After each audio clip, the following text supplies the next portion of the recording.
And I'm live. Hi, everybody. This is Thom Campbell. I am a certified. I'm just remembering something, and it's hard to talk and remember at the same time. I am a certified executive and career coach and the owner of Stella Nova Coaching, where I help you fall in love with your job again.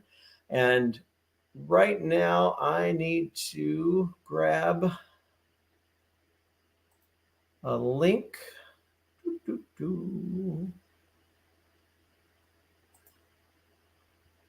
Let's grab this link.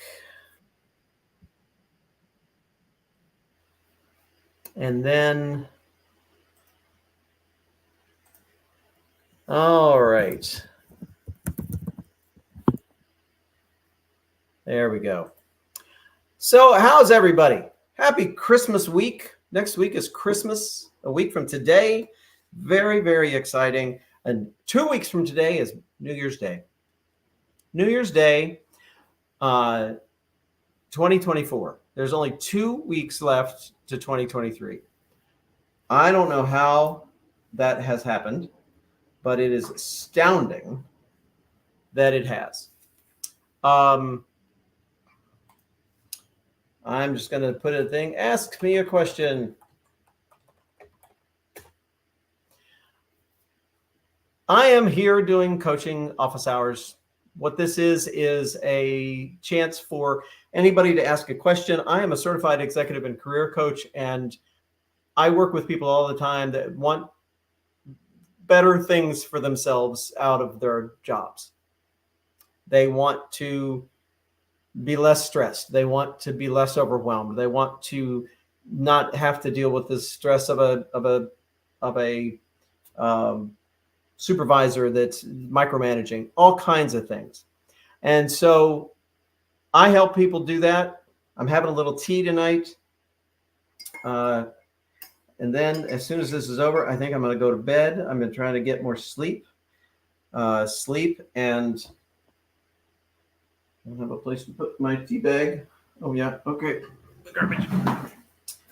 Hello. I've got at least one viewer that I can see. Hi. I'm Thom Campbell. I'm a certified executive and career coach and the owner of Stella Nova Coaching, where I can help you fall in love with your job again. It is a pleasure to be sharing anything with you all tonight. I am looking forward to the new year, and I want to talk about, last time we talked about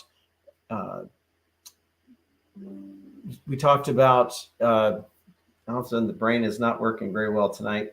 New Year's resolutions, and how New Year's resolutions are not something that a lot of people maintain. And so I don't like the idea of a New Year's resolution. I do like the idea of goals for the new year, goals for 2024. And not even goals for the new year, because that makes it sound like you need to get started on it right away. But what are your goals for 2024? And if you're listening in and you're watching me right now, please know that I cannot see who you are, and I cannot tell that you're listening or that you're even here unless you put something in the chat to let me know that. But I would love to know if anybody has goals for 2024. If you have any idea about what you might want to accomplish next year, what you might want to work toward next year. And there's a great book called The One Thing by Gary Keller. I don't know if anybody's read this book.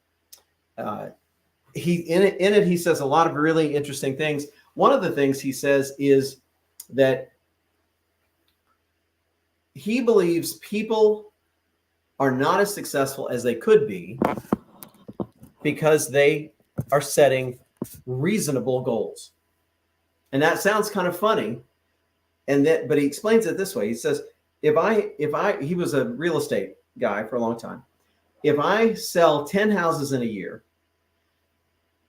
and my goal for next year is to sell 20 houses, I can sell those 20 houses doing the same thing I sold the 10 houses for. I can do more open houses. I can do more marketing. I can do more postcards, more special events, things like that. And I could just do more of those, and I might hit my 20 house goal. If, however, I set a goal to sell 200 houses next year, now and it's a serious goal, I cannot sell 200 houses the same way I sold 10 houses.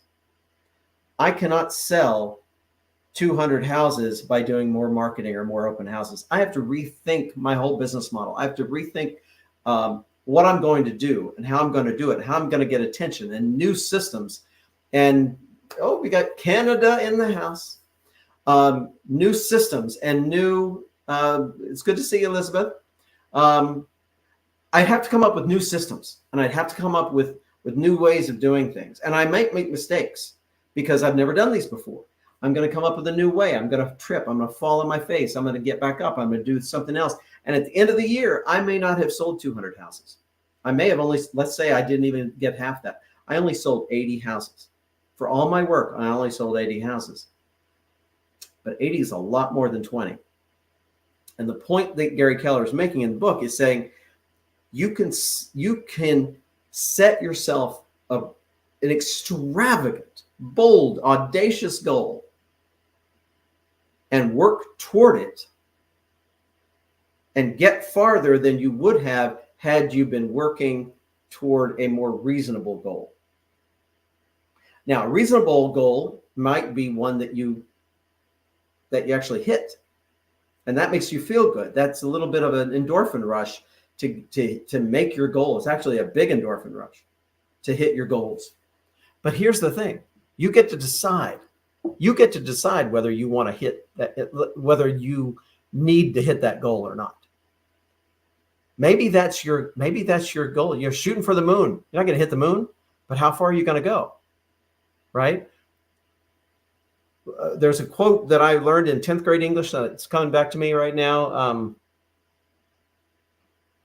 A man's reach should exceed his grasp, or what's a heaven for?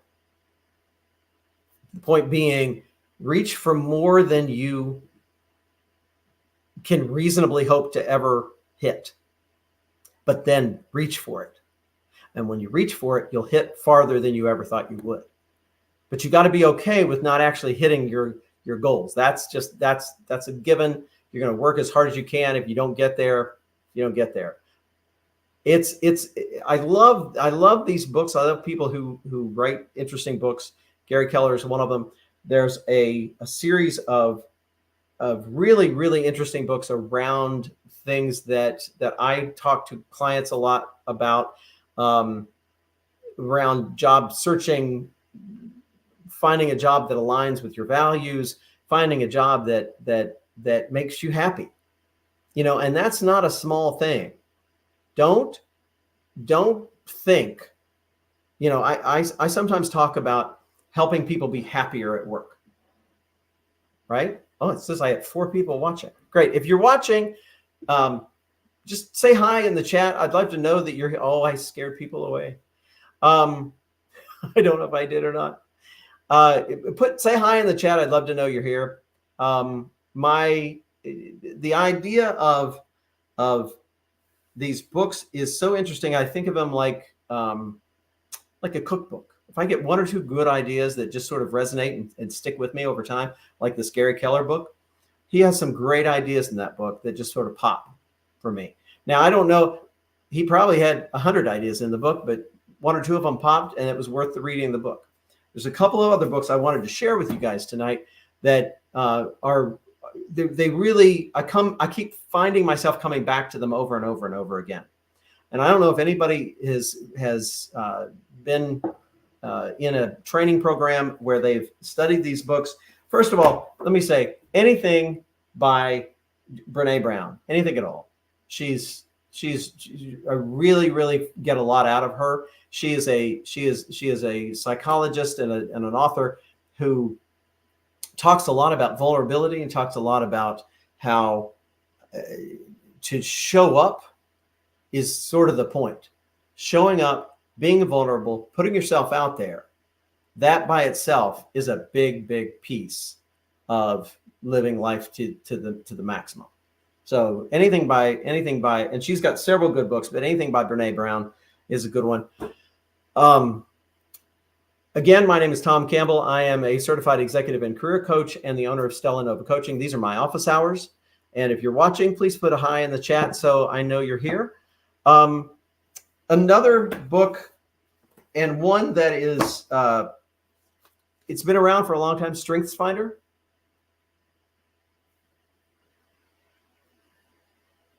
No, I thought it was backwards. It's not. Strengths Finder.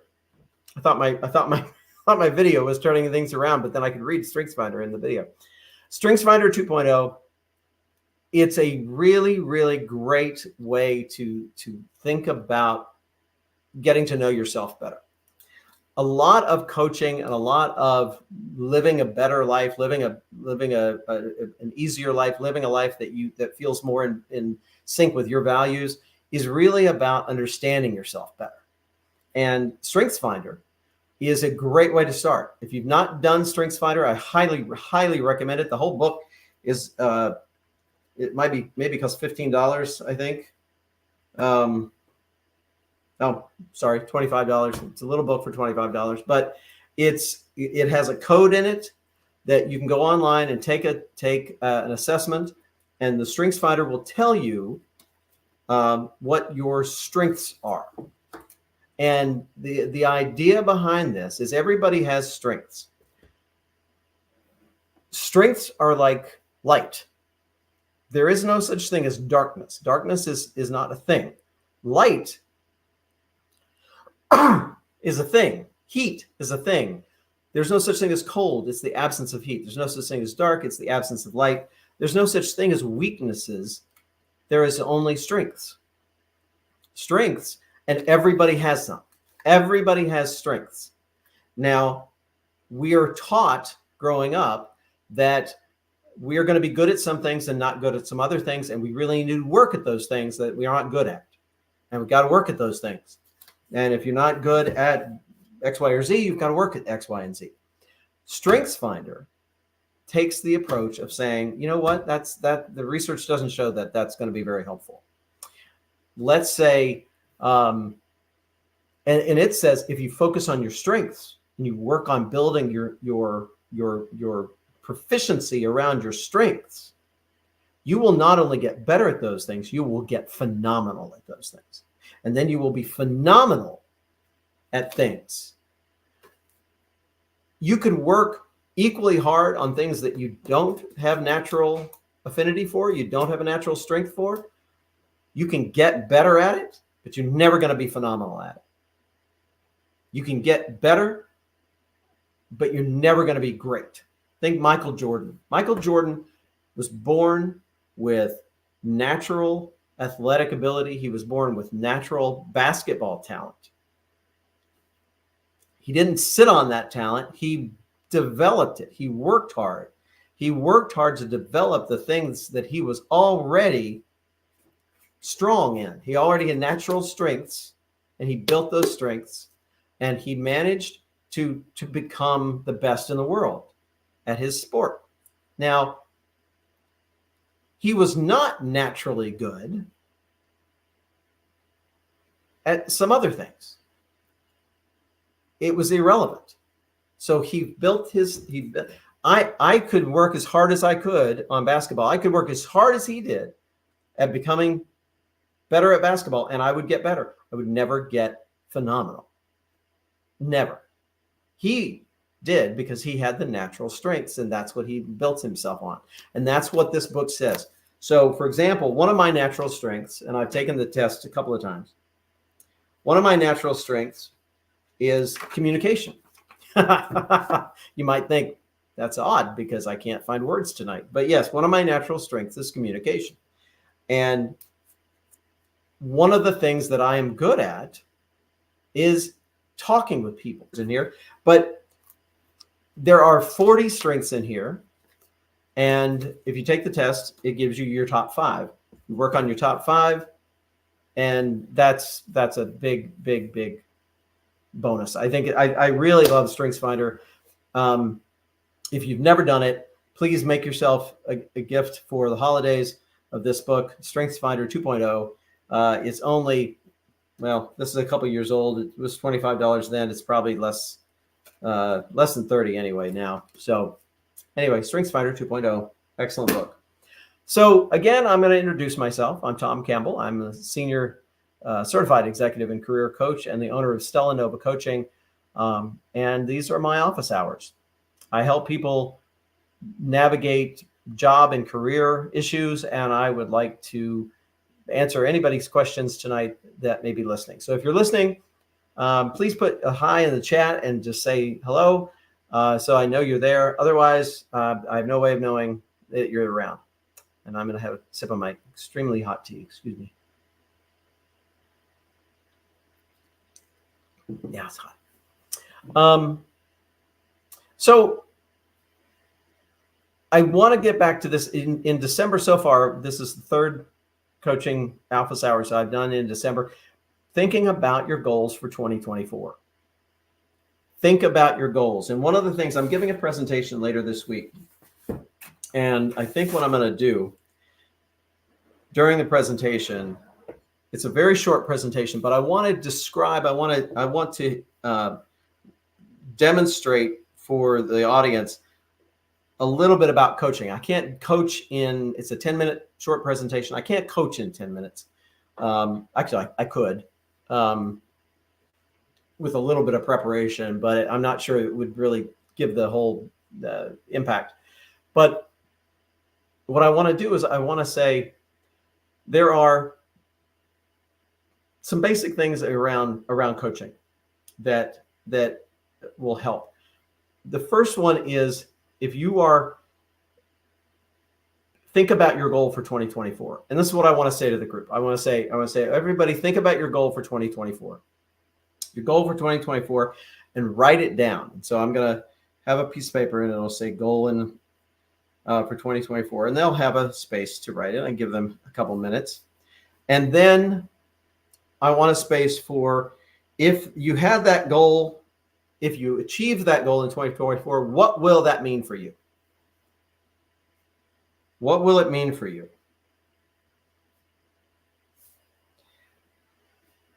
So if you're thinking of a goal right now for 2024, imagine that you've achieved it. How will it make you feel? What will you get from that goal? What will you get by reaching that goal? It's really, really important to understand what that goal is. And it's really, really important to understand what you get if you reach that goal. Now, the goal, for it to be powerful, needs to be specific. And it needs to be clear. Clarity, specificity, very, very important. They make the goal stronger. I want to lose weight in 2024. It's not much of a goal. It's more of a wish. I want to lose 20 pounds by June 1st of 2024 by walking and eating better. Okay, now I've got a goal. If I could do that, I've got a hiking vacation coming up with several family friends of ours. We're going to Glacier National Park. I would like to be in good shape, less weight, stronger for this hiking vacation. It would mean I would enjoy that vacation so much more, and I would fit in my clothes better. I would feel better. All the things that would mean, going through all that, that's what that means for me.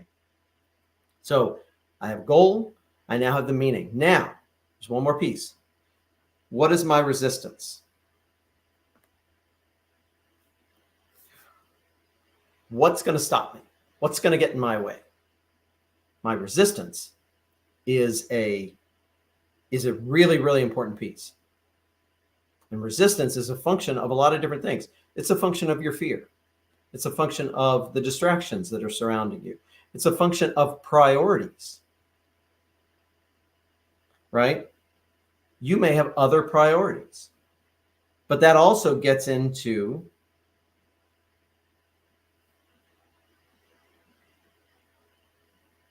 maybe priorities goes under resistance. I always thought priorities went under meaningfulness, but maybe it goes under resistance because there's other competing priorities.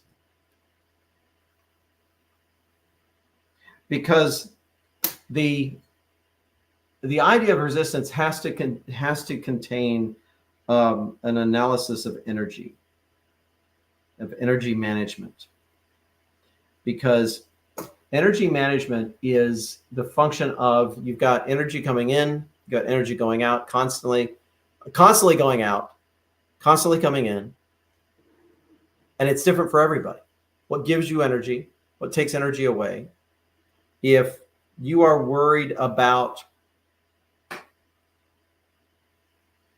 remember a few years ago, there were forest fires in Australia. 2020, beginning of 2020, there were forest fires in Australia before COVID, and everybody was upset. If you're worried about forest fires in Australia, and that's a legitimate concern, that's going to be a drain on your energy. If all you're doing is worrying about it and not acting on it, that's draining your energy and not doing anything positive. What you want to do is use that concern to do something positive, but you've got other priorities too. You've got competing priorities. And so if you're unable to do anything for something that you're worried about, forest fires in Australia, I cannot do anything about forest fires in Australia. I really can't. If I was really concerned about, there are people who went over to the Ukraine and just went over there and said, I will fight for the Ukraine. They're, people from all over the world. They just went over. They were concerned about what was going on, and they took action. They felt so strongly about it, they went over there. They did not have a competing priority, or if they did, they put it aside. They overcame whatever resistance was in their life, and they made that happen because it was that important to them. Now, something may be really, really important to you, but you don't have the energy to spend on it because you've got competing priorities. You've got other energy. You've got, maybe you don't have as much energy as somebody else. Maybe you've got energy that's draining from you. You've got, I talked last time about the energy bucket. Every time you eat a good meal, energy is put into the bucket. Every time you sleep, energy is put into the bucket. Every time you drink a lot of water, energy is put into the bucket. Every time, maybe you're the kind of person that if you read a book, energy is put into the bucket. Maybe you're the kind of person that if you see friends at a party, energy is put into the bucket. Maybe you're the kind of person who, when they see friends at a party, energy is drained from the bucket, but it's still worth it. It costs you. There's a price in energy, but you get something out of it. You get time with your friends. So it's really important to understand that you only have a finite amount of energy. We all do. Fascinating, by the way, fascinating research on this topic. The finite amount of energy. There was some, I always think of psychologists doing research on a college campus, and they brought people in and they said, we want you to take a test, sit here for a little bit. We'll come back and get you in a little bit. So they have them sit in a room for an hour, and on the table in front of them is candy that they've been told that they cannot eat. Candy that they like. I don't know how they found that out. But candy that they like, that they've been told they cannot eat. And then they take them into the room after an hour and they give them a test. They do the same thing with two groups of people. With one group, they have the candy on the table. With the other group, they don't have the candy on the table. And what they discovered is the group that had the candy on the table did worse on the test. It's like a math test. Because they spent mental energy on willpower not to eat the candy, and they didn't have as much energy left over to take the test, enough cognitive to use their cognitive abilities to take the test and do well on it. Absolutely fascinating. Energy is finite. We don't have emotional energy and physical energy and cognitive energy and spiritual energy. We have one energy bucket. If you spend it on physical things, you're not going to have it for emotional things.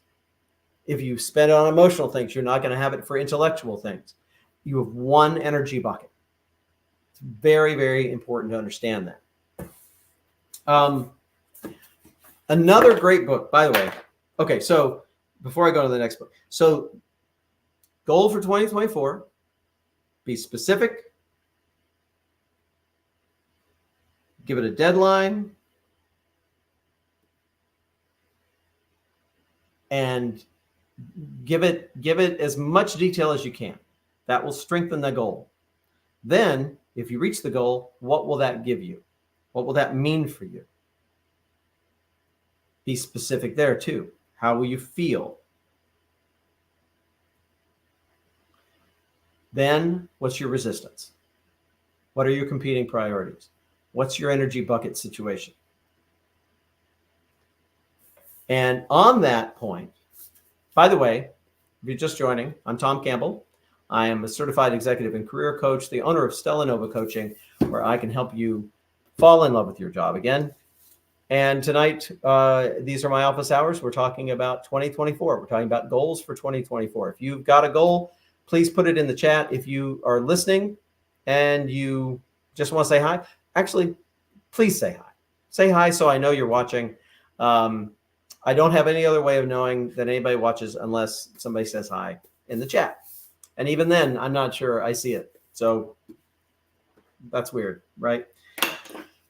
When we're talking about energy, when we're talking about the energy bucket, you've got energy going in, energy going out, and how much energy you've got for any particular task, any particular action, any particular goal that you want to work toward. It's really important to understand how the energy is draining from your bucket. It's easy to understand. It's easier to understand how energy is put into your bucket. Taking care of yourself physically, taking care of yourself, getting enough sleep, drinking enough water. Then thinking about what gives you energy. Do friends give you energy? Do quiet walks give you energy? What gives you energy? Does reading give you energy? Whatever it is. It's more complicated and more confusing to understand what drains your energy. So what drains your energy, this is a sort of a constant thing we're thinking about. There's another book, Positive Intelligence. I can't say enough amazing things about the positive intelligence approach to self-improvement.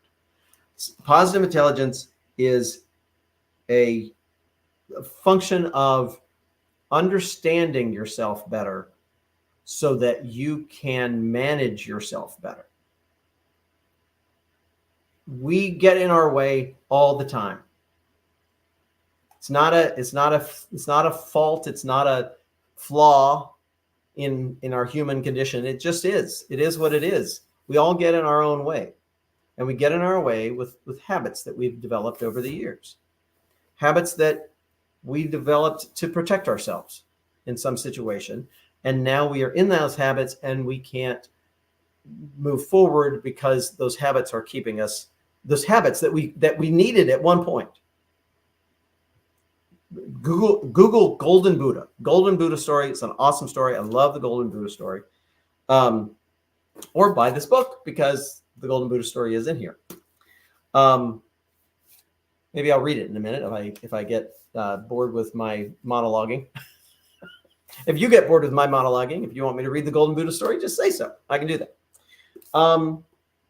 So the positive intelligence structure essentially says that everybody's got little voices in their heads, right? Little voices in your head that are telling you, that are judging you, judging other people, judging situation, judging the weather. Little voices that tell you that things are going to be hard, or you should have done this, or you shouldn't have done that thing, or you're not good enough to do that thing, or somebody's going to find out that you're faking it through this thing, and they're going to come for you, and they're going to fire you, and whatever. All these little voices in our heads, the negative, nattering voices, those are mental habits that we've created for ourselves a long, long time ago. in most instances. And understanding where they come from, learning to recognize them, and learning to go a different direction mentally can help you overcome these things. And it really opens the world up. It opens the world up in a way that I can't say enough about this book. It's a great approach. Positive intelligence. It's great for teams. It's great for individuals. It's really amazing, really amazing. And I may do a little bit more with positive intelligence in 2024. I haven't decided if that's one of my goals yet. And if it is, how specific it needs to be and when it's going to happen. One of my goals, by the way, for 2024 is that I want to make this business, Stella Nova Coaching, I want it to really take off. One of the things I will ask anybody who's listening now, or who's watching the recording of this, I would love a referral. If you know of anybody who is feeling stuck at work, who's feeling like maybe they're not achieving their potential and they don't know why, maybe they're miserable. They could be legitimately miserable. 20% of people, 1 out of 5 people who have jobs they say that they're miserable. They use that word, miserable. That's awful. That is awful. Just awful. I can't imagine why. Well, I can, because I've been there. But being miserable in a job is absolutely awful. Again, my name is Thom Campbell. I'm a certified executive and career coach and the owner of Stella Nova Coaching. These are my office hours. I'm happy to help. If you're listening, please say hi in the chat. That way I know that you're here. The last book I want to talk about is The Power of TED. I'm not talking about the movie TED. That was a funny movie. But this is The Power of TED. TED stands for the Empowerment Dynamic. This is a really interesting approach and way of thinking about your situation. A lot of people think about their situation in the context of I am being acted upon by outside forces. I am being acted upon. I am being persecuted. I am being damaged. I'm being harmed by outside forces. And I need another external force to come and rescue me. Right? So I am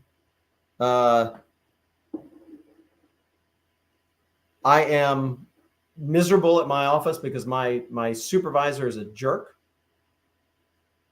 She is absolutely the worst.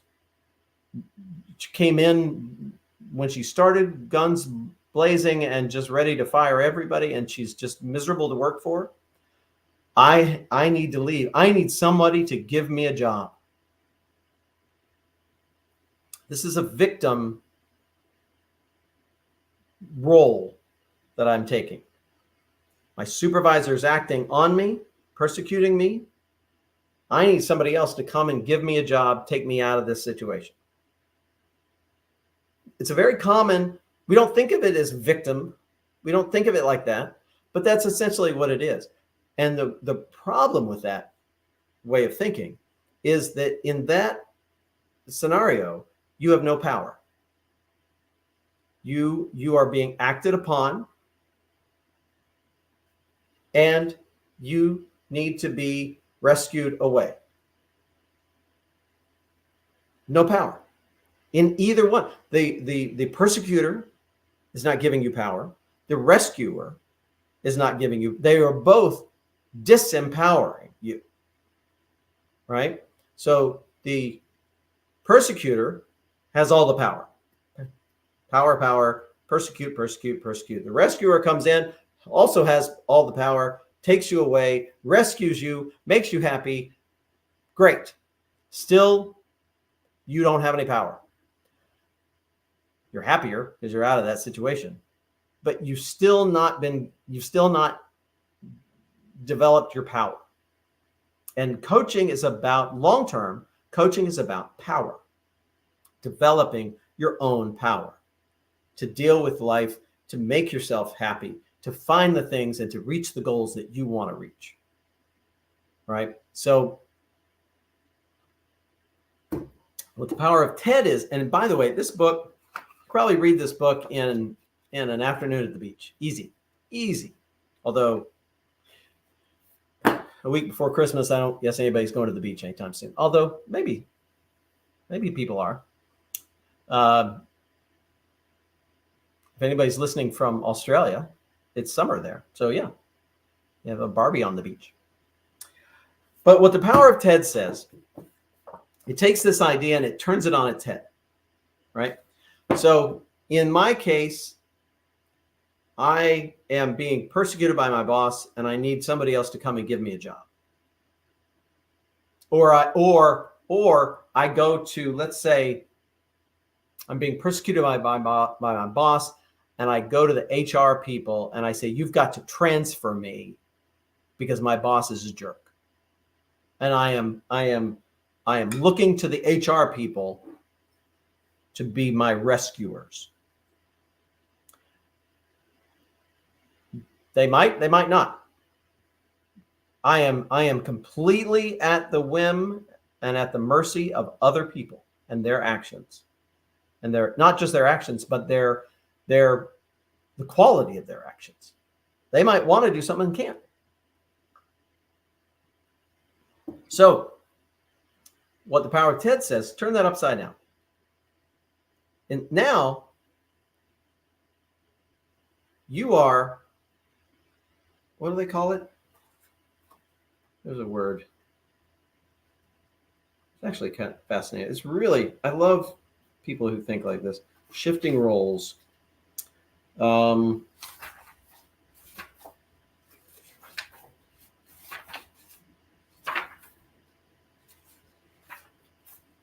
And you know it's a good book when my pencil marks are all over it. All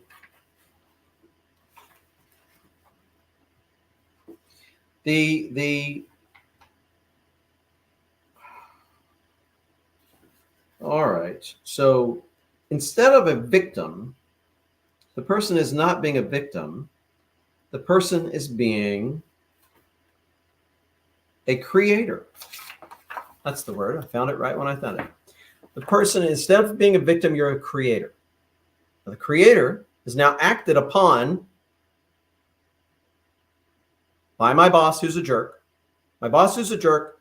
And by the way, I had a boss one time. They weren't a jerk. They were nice. But they told me that everything that happens, if I were to look at it as an opportunity to grow, how could I grow in this case? People who were frustrating team members, she would say, well, what are they trying to teach you?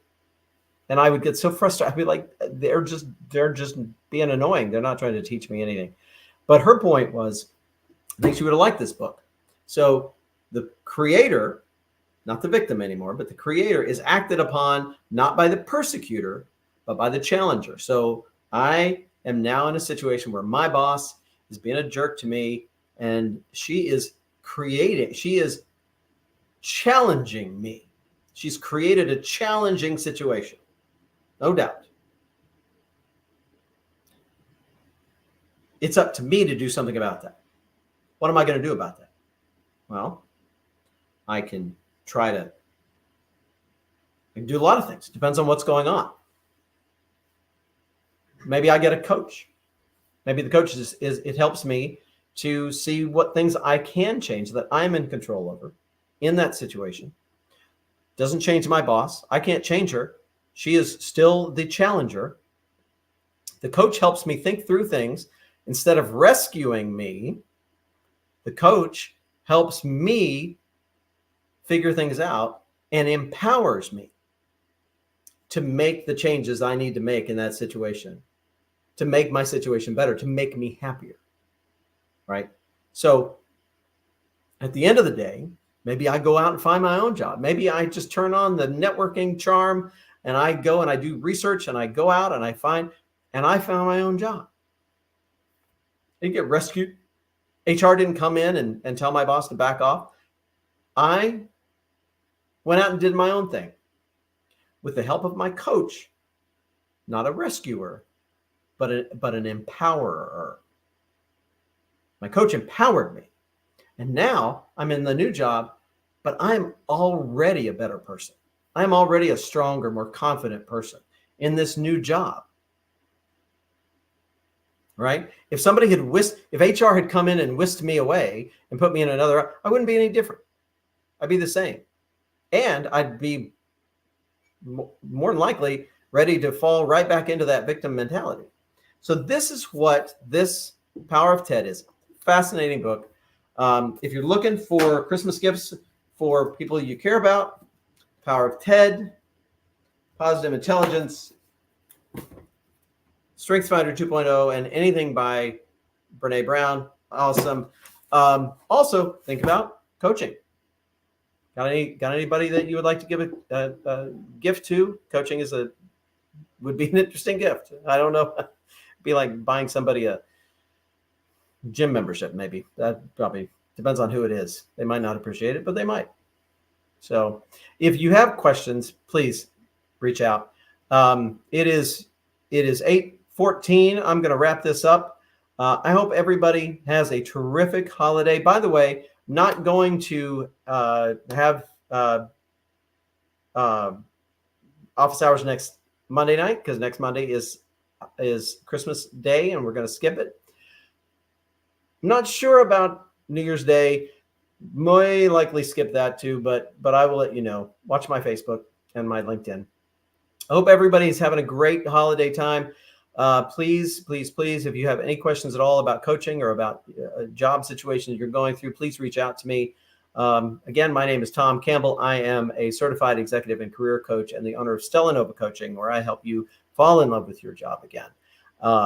Happy holidays. Merry Christmas, happy Hanukkah, happy Kwanzaa, happy New Year to everybody, and Diwali and everything else that I have missed. So hope everybody has a great holiday, and we will talk to you guys next year. Bye, y'all.